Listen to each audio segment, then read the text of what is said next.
Hello, in this short video, I will show you how to implement partner asset store vehicle packages with a single click. Go to Tools, Gley Vehicle Implementation. Select one of the supported packages.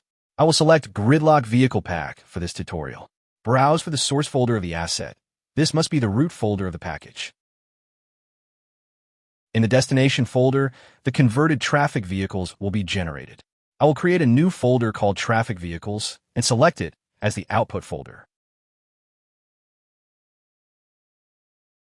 Now press the Convert Vehicles button, and all the vehicles will automatically be converted to work with the traffic system.